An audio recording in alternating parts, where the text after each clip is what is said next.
Hey everyone, Kathy the Vegan Prepper here, and we just picked up the Azure order and now we're waiting to pick up my son, so hopefully he'll arrive soon because I got some frozen things.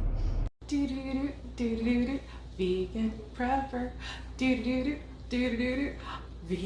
Prepper. First up is the frozen stuff. So I have a 5-pound box here of organic frozen butternut squash. This is destined to be dehydrated.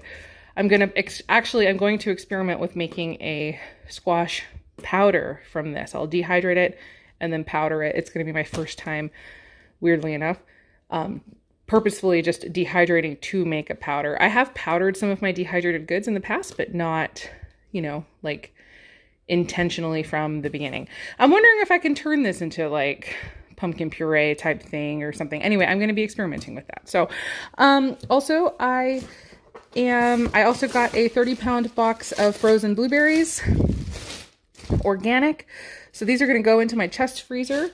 I love how much less plastic there is buying them like this versus buying them, say, from Costco. This would have been 10 big plastic freezer bags from Costco if I purchased them there. Also, these ended up being cheaper than Costco. I think this might be the first time I've ever purchased the blueberries at Azure and had them be cheaper than Costco. But anyway, once they have been in the freezer for long enough that they're fully refrozen, we'll go ahead and package them up, partition them out into 1-gallon size freezer bags just to make it easier to use them. And we wash and reuse those bags.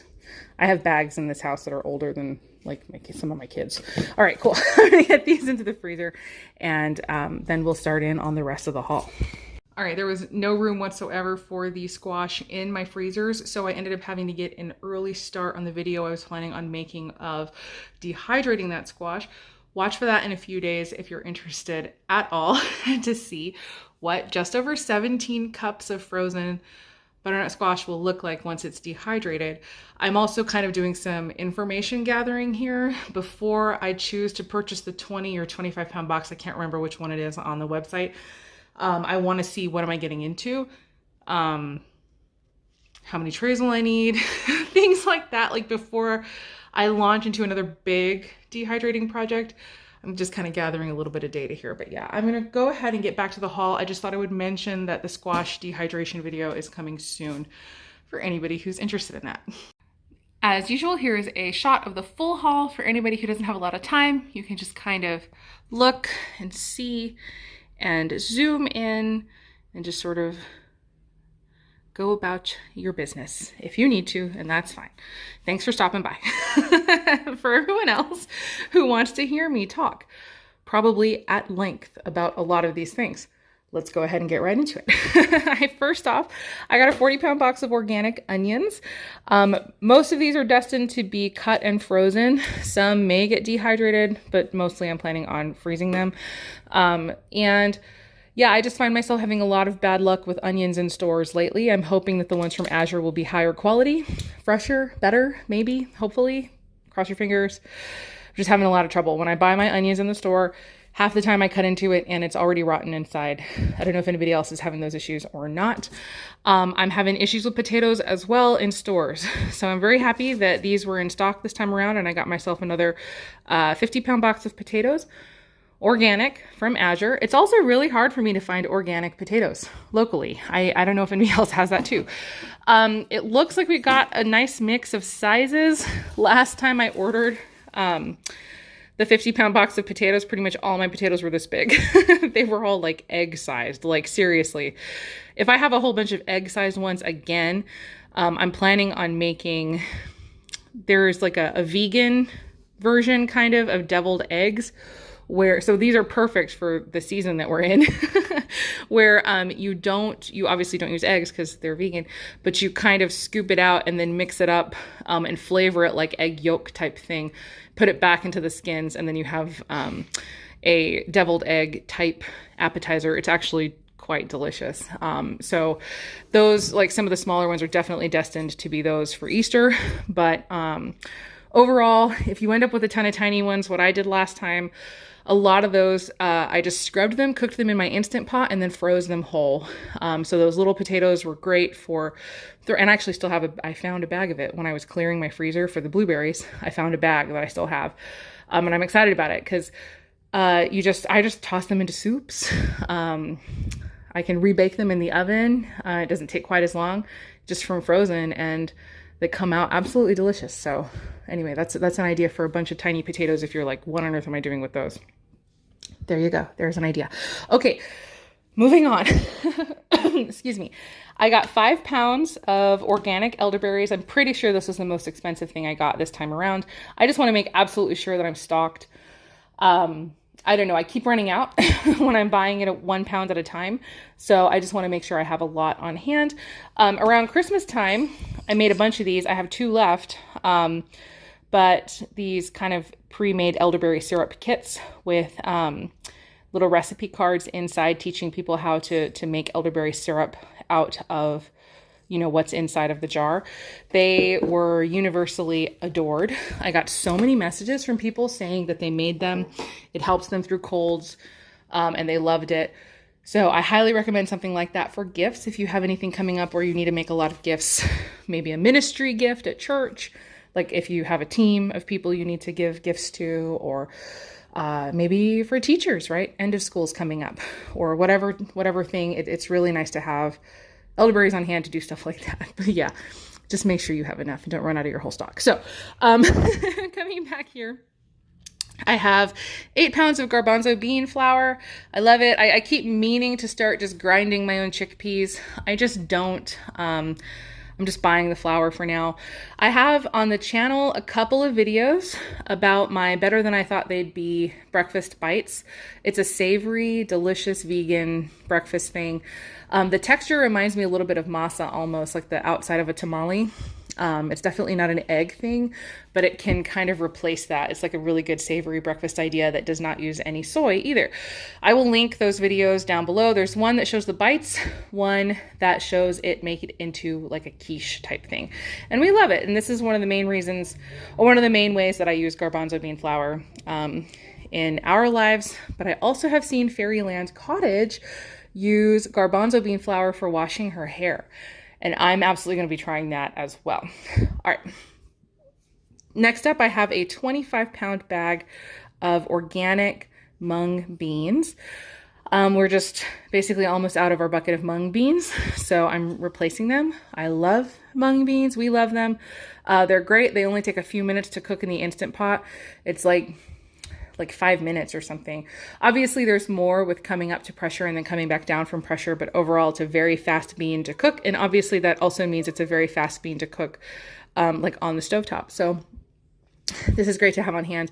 I love stocking up on all kinds of beans, but especially smaller beans, so that, for instance, like if you lost power or whatever, they would take way less time to cook because they're so much smaller. They would use less fuel and all of that. So anyway, I like to have those on hand, but also we just like them. They're yummy. Next, I have 5 pounds of raw almonds. So pretty soon, I have talked in the past, I don't remember which video it is, but I will go ahead and get the whole 5 pounds. I'm going to soak it, and then I will dehydrate them. And then have them on hand for making. Mostly almond milk is what we do with them, but also just eating. They're really delicious to eat, especially once they've been soaked and then dehydrated. They take on the texture almost of a roasted nut, where like it's easier to eat than a raw nut, but they're still technically raw because they even only get dehydrated at 100 degrees. So they're like pre-soaked, ready to go. And so that's how we like to have our nuts on hand. It also helps increase the shelf life. I'm trying to figure out where am I going next. Okay.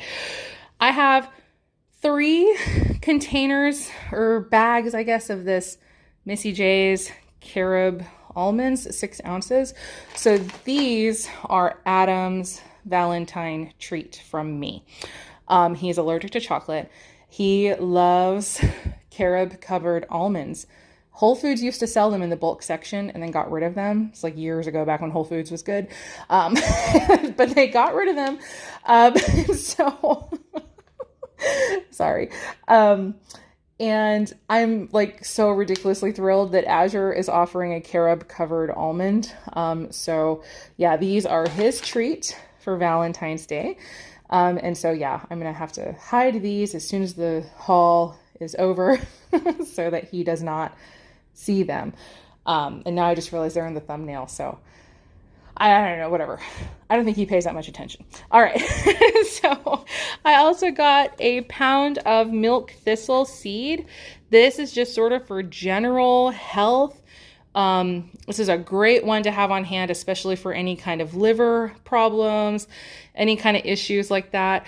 It's also just really good for your skin. Apparently it can help regulate blood sugar and stuff. Obviously do your own research, but I have this on hand. I'm planning on grinding it and making my own tincture, but also on, you know, having it on hand for grinding and like topping salads and things like that. So I'm going to start incorporating this one into my life as both a tincture and just the whole herb itself, just like eating it.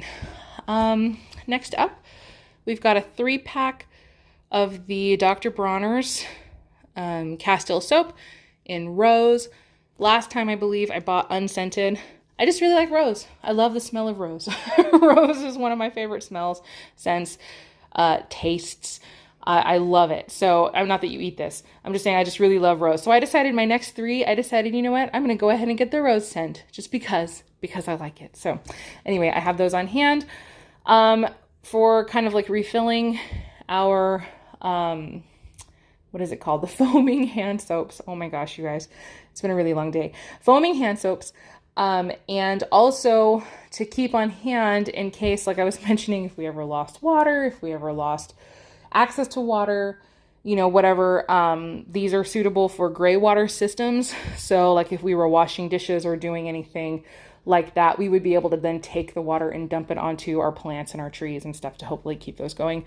But yeah, so that's the other reason I like to have this specific brand. The other brand, if I'm remembering correctly, puts salt into their liquid soap. And so that's the reason I don't use that one and I use this one. But anyway, or that's the reason I specifically, or I don't know, I like Dr. Bronner's. I don't have anything against Dr. Bronner's.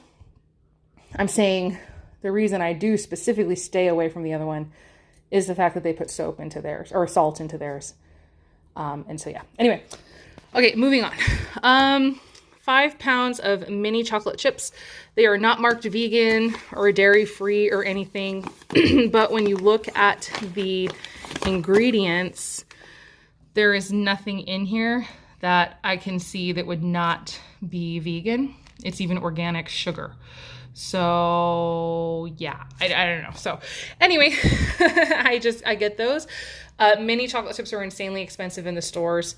There's this mini chocolate chip muffin recipe that I make that's absolutely delicious.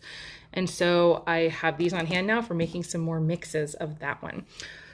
I got 1 pound of organic tomato powder. That is because, well, for one thing, it might be handy to have on hand, but excuse me. I have had a few people on my videos where I talk about how I'm obsessed with tomato paste. Like really, it's a problem and I don't need help because actually, unless you want to help me get more tomato paste, that's the help that I need. But I have had people say that tomato powder is cheaper.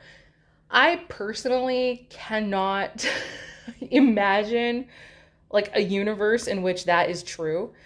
I just crunching numbers, but I'm willing to be wrong. So I went ahead and got this pound of tomato powder. There's a recipe back here for how to make tomato sauce or tomato paste. I am going to do a video, and not right this second, but like later, I'm going to be doing a video comparing canned tomato paste to tomato paste made with powder.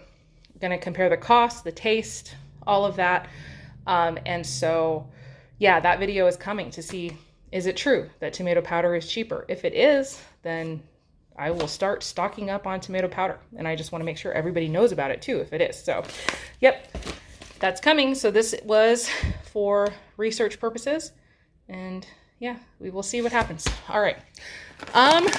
lastly, last two things, I will go ahead and say first, I guess I'll do the vinegar. That was an impulse buy. I looked at the sales section and this was on sale. It was only like $15. So I snapped it up. I actually really like rice vinegar. I love cooking with it. It's a very kind of a light and just a light, beautiful taste. And especially with how expensive it is in stores. I mean, oh my gosh, like a tiny thing of rice vinegar is so expensive. So I'm very happy to have this on hand now for cooking with, adding a little hint of that acidic taste. But it's like, I don't know, if you know, you know, right? Like the rice vinegar, it's not as strong or as sharp as like an apple cider vinegar.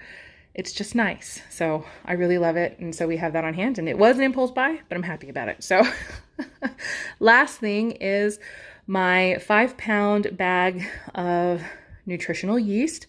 We use nutritional yeast as a vegan family, but I know a lot of people who are not vegan also use it. Basically, it was interesting.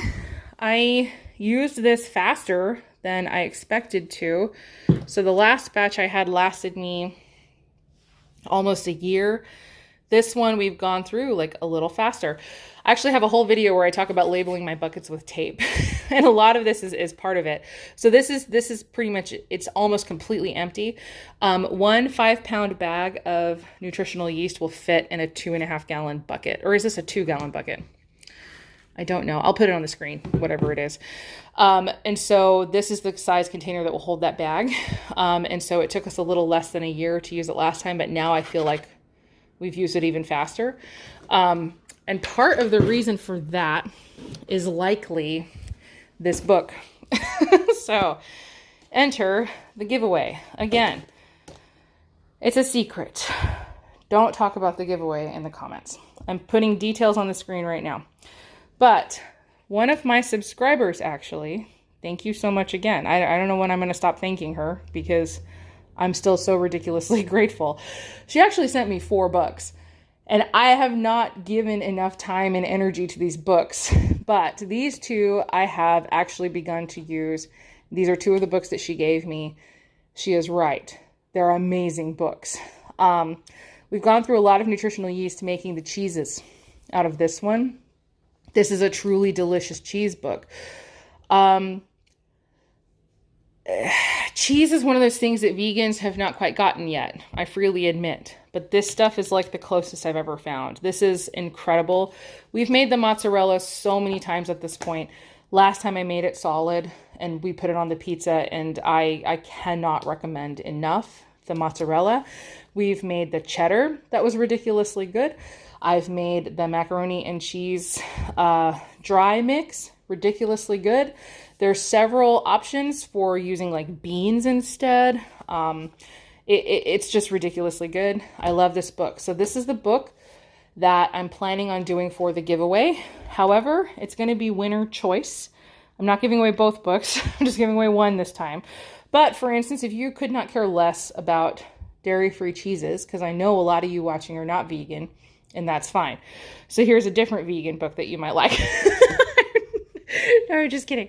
But seriously, because I have been going through this book, you would not believe how creative and how amazing and how incredible all of the uses for beans are in this book. I am like completely blown away by the sheer number of different kinds of like stuff that you never thought of in a million years that you could do with beans. She does it. So this is also an incredible book. So if you're not really interested in fake cheese, or it's not really fake, because these cheeses are good. They're made with like real ingredients. There's nothing super weird in here.